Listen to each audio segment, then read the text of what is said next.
to quite succinctly put it, my name is Michelle Oberg. I'm the Safety Innovation Lead at Downer Utilities. Now, I've been graced with 15 minutes of your time, which is, I take it very seriously because you've all spent a lot of time, money, effort to get here today. So I want to make sure that the things that we talk about are of benefit for you.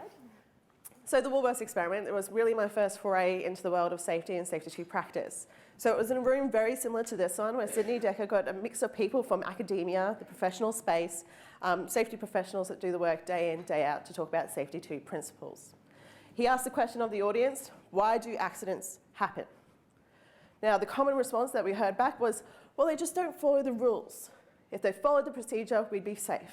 We've spent a lot of time, effort and money designing procedures to make sure that our people are safe at all times. Now, as many of you who do know Sydney know that this was a bit of a trick question, and he came back to the group and said, well, we cannot ensure 100% compliance 100% of the time. If you do, you'll be 100% disappointed. The only way to ensure that people do not break rules is to have no rules. It's called a bit of a stir, a bit of murmurings in the crowd. But luckily for us, we actually had a really brave organisation in the room that day, and the representative from Woolworths put up their hand and said, why not? Why don't we give it a go? Take away the rules and actually see what happened. And this started that research project. So we took about 30 stores and divided them into 10 different conditions here in southeast Queensland. 10 stores were in a control condition where nothing changed. Everything stayed the same. They had to do the exact same amount of safety paperwork they always had to do.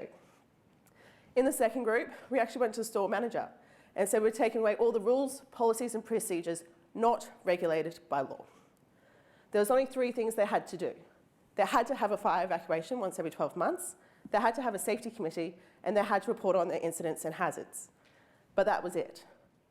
The hours and hours they were spending on safety paperwork was not regulated by law. So we actually said to the store managers, we're removing all that unnecessary paperwork and we're replacing it with the golden rule of safety. Don't kill anyone, seriously maim, or injure. How you achieve that is up to you. In the third condition, quite similar to the second one, we again said to the store manager, we're taking away all the rules, policies and procedures. But this time, rather than just relying on the store manager, we actually put together a team of people. This included department heads, people from the front lines, and the store manager. Because I don't know about yourself, but I worked retail when I was in high school. I can say I absolutely hated my store manager. So if he said to me, this is what we're doing, I'm like, that's nice. I'll just wait until the trend is over for this week. So in that third condition, we actually took the time to talk to them about the safety 2 principles and practices, what safe work actually meant, and what it was different from bureaucracy. So over the course of 12 months, I spent over 1,000 hours worth of observation. I collected 550 emails from my store managers, 546 surveys, and hosted 30 workshops. Suffice to say, for that year, I had absolutely no life, but I could tell you exactly where each product was on the shop floor of many of our Woolworths supermarkets. After the 12 months, we looked to see what our results were. There was a significant increase in what we call collaborative leadership, which meant that people on the front lines felt that they were listened and heard by their store managers. There was a significant increase in internal locus of control. Internal locus of control means that I feel responsible and accountable for my safety. If you don't have internal locus of control, we call that as external, and you feel you have no responsibility or in control of it. So it's up to fate, luck, and chance. There was an increase in store satisfaction, so people felt better for being at work, and funnily enough, we did have a significant reduction in LTIs. But as we know, that's not a great measure of safety, but that's how Woolworths measured safety at the time. So that's what we listened to. Now, this was all in the third condition, where we had a team approach to safety and took it as a human-focused approach to everyday management. In the second condition, it was a bit less of a clearer story, because obviously it came down to the leader's ability. In one store, I said to the leader, so, you don't have to do the safety paperwork anymore. What are you doing about safety? He said, nothing. Don't have to worry about it. I can just do my job. That did keep me up at night. It made my heart race, and I kept a close watch on the statistics and the risk assessments that were coming out from the ground floor. What was interesting was that store had the exact same result as the control condition, which means that doing nothing, in the store manager's opinion, was the same as filling out the safety paperwork. We also had a store in the second condition who won the safest store in Queensland for the period of time that they were in the project. And that was awarded by someone down in Victoria who had no idea the project was even happening. Because he had the trust of his people, he knew what he was doing, and he didn't need us to tell him how to be safe. So that's some of the variations that happen when we look at safety bureaucracy, safety paperwork, and things like that. That's a quick rundown of the Woolworths experiment. I'm happy to talk about it further if anyone has any questions about it. But I'm going to move on to the Downer Utilities context. So I've been with Downer Utilities now just over 18 months, and we've been really trying to focus on creating a learning organisation through that evidence-based practice. So today, I'll be talking about how we're learning about our systems, how we're learning about our people, how we're learning about our work, and how we're learning about how to improve. If you haven't picked up on it, the theme is learning. So, learning about our systems. You heard about the removal of all the rules from the Woolworths project and the decluttering that went on there. Now that was actually extended into one of our business units called Logan Water.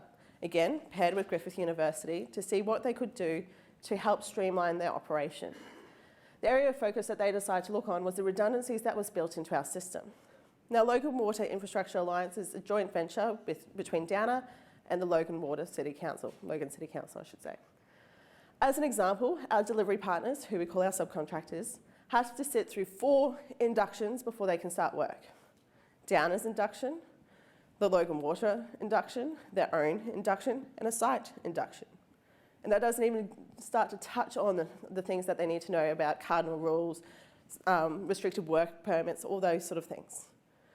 There's a lot of information and time spent learning on which fire extinguisher to use in which event. So we realised that we were doubling up a lot of our processes and a lot of our systems between what we were doing and what our subcontractors were doing. So we wanted to ask the question, do our multiple levels of safety, policies, documents, forms, procedures and processes help to keep our people safe or hinder it? The first thing that we looked at was our supervisors. So we were pretty much man-marking our delivery partners because they had their own supervision on site. And the fact that they were our delivery partners meant they were the experts in the job. We couldn't align with our contract without their expertise and their knowledge on the ground. Yet, we employed one of our people to stand over them and watched what they were doing. So we took that away and redistributed our supervisors to other work. The initial findings that we received was that our safety documents and procedures had little to do with maintaining safe work, or worker safety. The clutter created extra work because we spent a lot of time duplicating the same pieces of information. Removing the clutter actually enhanced productivity and team communication about safety. So to be clear, the amount of work we got done in the day didn't increase, but what increased was the amount of time spent planning, scoping the work, and so that actually had an impact on our quality. We had better quality results and we actually had a better relationship with the community members because our supervisors were able to interact with both Logan City Council and others that were impacted by our works. So that was one phase where we are extending the decluttering project. We are in phase 2 currently. We're actually looking at processes such as take 5s to see if they're effective. And we'll let you know as soon as we know. But one of the points about the decluttering project and what actually came out of phase 1 is how we worked and managed our subcontractors. So we've got a bit of a flow now about how we engage with them. And the end result is either traditional safety management, a bit of a hybrid mix of both a declutter and traditional, or a straight declutter. They can rely on their systems and we're just here to coach, mentor and support where we're needed. Some of the questions we ask in order to sort where they fall is how new or complex the project is. 50% of our work is about bread and butter and 50% is new project work that we're muddling our way through. What's our relationship like? Have they been working with us for, we did the rule of thumb of 2 years? Is there a value alignment with what we believe with keeping our people safe? And is there safety maturity established? When we say safety maturity, obviously that's an interesting topic, but it's things like if an incident occurs, how do they actually manage it? So just because something's gone wrong doesn't mean that they're off the declutter project, but it's how they respond to when things go wrong that we're more interested in. So that's some of the ways we tried to operationalise the findings that we got out of phase 1 of the declutter project, and we're still going into phase 2 and trying to apply those learnings as well. The next strategy, I suppose, I want to talk to you about is learning about our people. And we actually worked with Skill Tech Pilot. So Skill Tech is our meter readers. They walk about 10 to 25 Ks a day, absolutely hectic. And a lot of times they're faced with people with guns, dogs, poorly manicured lawns. But they very rarely come into the office, and it's very rare that we can get their insights. So we use a pulse to try to figure out what they're thinking, feeling, and their perceptions of work. Asking questions about, does your leadership team support you? Do we have effective practices? Are you even engaged with what you do? Some of the initial findings that's come through is there was actually a review of our PPE, more specifically the boots that people wear day in, day out. Because as you can imagine, walking up to 20 Ks a day, you want fantastic boots. This was actually a system that captured that insight, and it let the leadership team know that they actually had to speed up the conversations they were having around their suppliers. It also looked at our local leadership strategies. In our different depots, there's different leadership structures, and the contract delivery manager had no clue about the impact that had on the end worker experience. So we're also looking at the different structures, team leaders, that sort of thing in the workplace. Next is learning about our work. 3 strategies we use better questions, work insights, and triangulation. Better questions is all that soft skill development for our supervisors. They're generally the intersection point between Downer and our delivery partners. So they represent our culture, who we are, and what we're trying to achieve. But most of the time, the conversation's around delivery, quality, performance, under budget, and on time. Rightly or wrongly, that actually shapes the conversation about where the focus is. So we want to equip them with other questions that they can talk to the guys about to gain other insights to what they're doing. Work insights, this lovely massive picture of me. I didn't realise how big the screen was when I put it up there. It's pairing better questions with journey mapping. So this started in Rosebud, where they actually looked at what they thought was a water main burst underneath the road. Turns out a stormwater drain had never actually been closed off after it had been replaced. So a lot of water was gushing in under the road over a period of about 20 years, and the guys had to work out what they were going to do to solve that problem in field. As you can imagine, we do not have a procedure to tell them what to do with a redundant stormwater drain that's over 20 years old. So it was really interesting capturing the process they went through to solve that problem. Utilities actually taken this further, and they have actually employed someone who does work insights as their day-to-day job. Their role is to go out and task journey map what's going on in the real world. To be clear, it's not to go back to change our procedures. We don't want to make them pages and pages long, but it's understanding the variability and the variance that happens so that we can adapt more effectively. Triangulation is for those big, gnarly questions. So my background is in psychology, and our favourite word is it depends. Because most of the time, when it comes to people, they're very complex, and understanding people issues is a complexity in of itself. What triangulation tries to do is gather multiple points of data to hone in on common themes that are present throughout. This came about because we had a client come to us to talk about working near underground assets. So working near underground assets. When we actually looked at the data, we had a success rate of 99.7%, which meant for the things that we crossed, we only hit them about 0.3% of the time.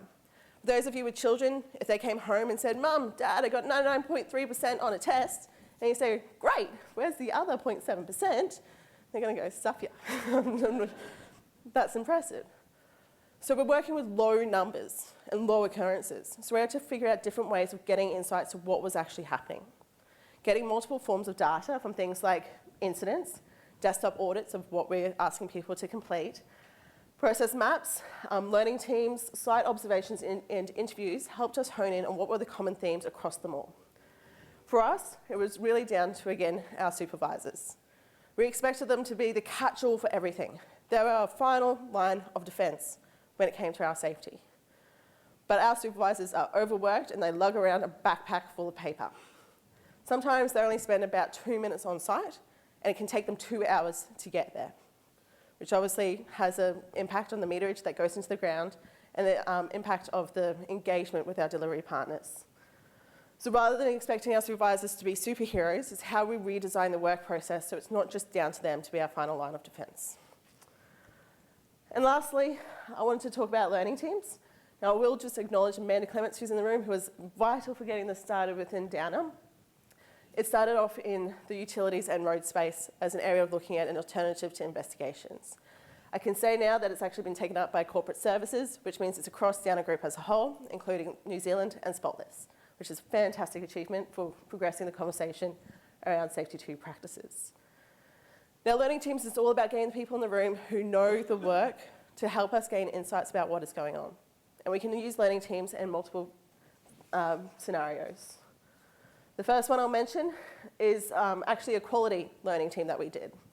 In one of our telecommunications projects, we had defects that crept up to 800 on the roster. Everybody agreed that this wasn't good enough and we needed to do something about it. After the learning team, we got it down to 99 defects, and now we've got a sustained average of 75. Obviously a lot more manageable and better quality outcomes long term. We did a case study also after an incident had occurred. So a guy was driving in a star picket with a star picket driver.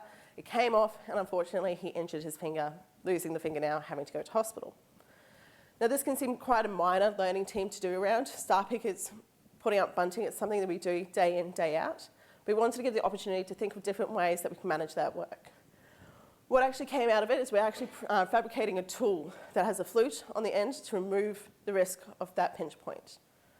So even though driving in star pickets has been something that's been done the same way for 10s, 20s, 30s of years, that's a bad sentence, making up words there, it was still being able to trial improvements, and that pilot's actually starting at the end of February. We've also done learning teams on business improvements, so improving productivity, efficiency, and also training other people on how other areas of the business operate. So it's not just about improving quality, it's not just about responding to incidents, it's about learning at the end of the day. So the benefits were that we actually examined what actually was happening with the people who were doing it. It explores normal work as well as incidents, and it's really enabling that self-determined localised change. Because while we take back feedback about complex issues that need to be solved higher up in the chain, it's really what you can do today or tomorrow to make an impact. So, my key learnings that I've taken away, most of them I've plagiarised from other people.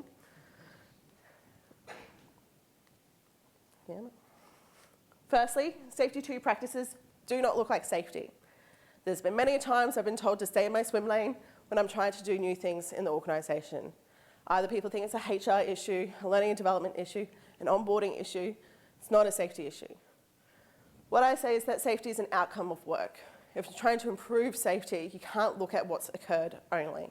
We need to improve work and set our people up for success so we have an impact on what occurs. This is the HOT principle of that systems drive behaviour. A lot of the projects and techniques that I've been talking about have been pilots that we've been trialling because we want to be safe to fail and take safe next steps. But that means also we have to go back and retroactively fit in systems to support our people.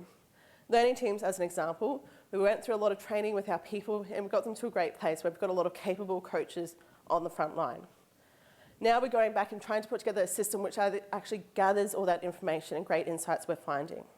So just as systems drive poor behaviour, it also drives effective learning across the organisation. Clients drive change. We're very fortunate that we work in a space where a lot of our clients are embracing the safety 2 journey. And it also means that our clients are learning from us as well when it comes to changes or different techniques in safety. We're ganging up on the problem and not each other. And by able to leverage off what everyone is doing, we have a stronger case study and a stronger position for why we want to approach safety 2 differently. And this is actually something that what CEO said. Safety and learning are infinite games. When you think you know, when you think you understand reality, when you think you've solved the problem, it changes. Learning is an infinite game, and we have to keep going and keep asking curious questions and staying in humble inquiry. Thank you. Question for Michelle. When you're most successful, what are you getting from your clients that's enabling that as well? It's really both the communication around the different topics. So, for example, QU uses Safe Simple. There's NewView, Safety Differently, who Out of work with, and ForgeWorks work with. But we've had it from right at the beginning. So some of our bids and tenders have asked for what are the safety 2, human focus, human operational performance factors that you're actually going to be using in the project. That's a really good tool and information for us to use to leverage off. Because we can say, well, it's in our contract. That's what they're asking from us. It's not a nice to have, which is a lot of the times the communication that we get. So just like you want to know how our LTIs are or triple rate or how our safety management system is planned and mapped, it's also about what are we doing proactively around safety. So when it's in those sort of words, it gives us a lot of pushback, I suppose, for people who want to keep us in a traditional box. My name's Deirdre. I'm really curious around exploring some of the barriers that you faced when you sort of went out on a limb, I guess, right at the beginning of your journey. Mm-hmm. So I was very lucky. So I had a gentleman by the name of Campbell Warren sort of recruit me for my role. Obviously, safety innovation lead is quite a different role to have in Downer. So he spent a lot of time with our our senior leadership team providing different examples, different case studies. So all those techniques that I talked about, not everyone is doing everything. People are doing one or two, whatever was most relevant for them and what they wanted to apply. So it was really about what's the messaging that we're putting behind it, because if you couldn't communicate the business case for it, they go, great, we've got our normal work to do, why are you here?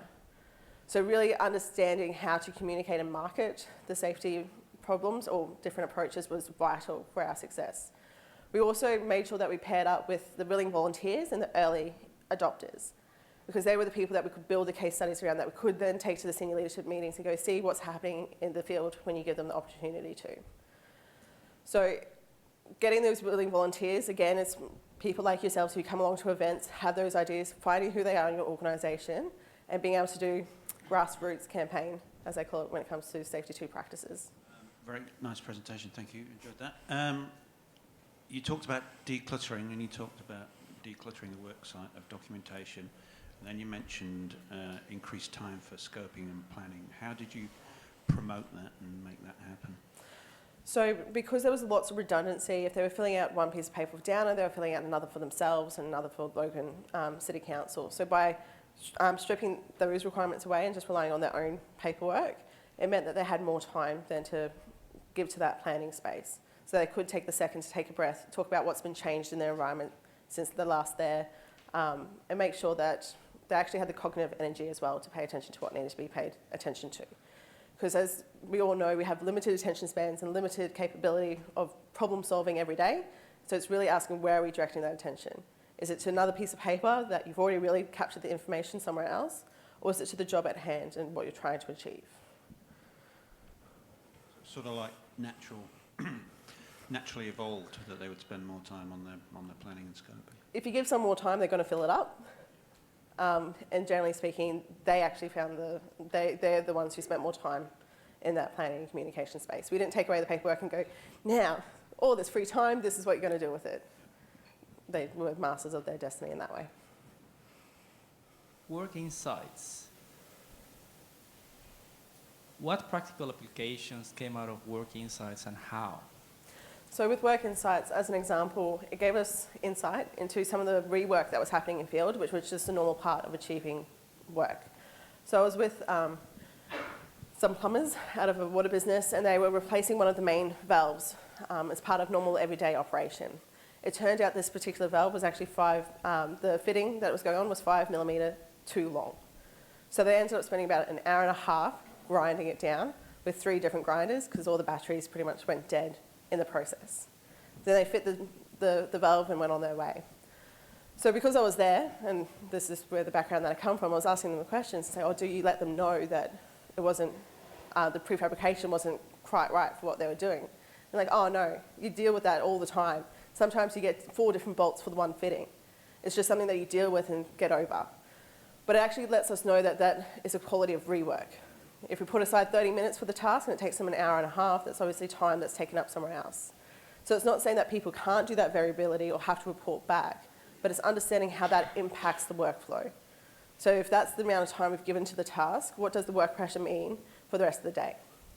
And it's also interesting to see things like the phone calls and the disruptions and interruptions they deal with that you don't generally think about when you're doing a process flow. Because you're not thinking about someone giving them a call every 10 minutes to get questions or answers. It's just about what they're doing. But that obviously has an impact on people's ability on concentration and effectiveness. And if I could ask, how do they fit with learning teams? So in two ways. So in one aspect, we can do work insights before the learning teams in order to get an understanding about what goes on in field. So if we want to spend more time talking about the problems or solutions, or we have the financial or timeline restrictions that we can't have people in for a full day, we try and do a lot of discovery beforehand and bring it into the room so we can say this is the context as we understand it currently and have conversations around that. Rather than sometimes in our learning teams we have discovery in the room and the process map creation in the room itself. So sometimes it's a time saver. It also means that we can do it the other way around where we have a learning team, we have these really great insights, and then we actually check for variability and alignment in the field. It's like if we come up with the solution in the learning team, go out the next day and it's completely different, well, we know we haven't really hit the nail on the head for what we're trying to do. So it's really just trying to get that real world observation as well. So my question relates to how does the approach, so you mentioned in your presentation two incident types and approaches, more adequate footwear for meter readers and star picket drivers for construction workers. Mm-hmm.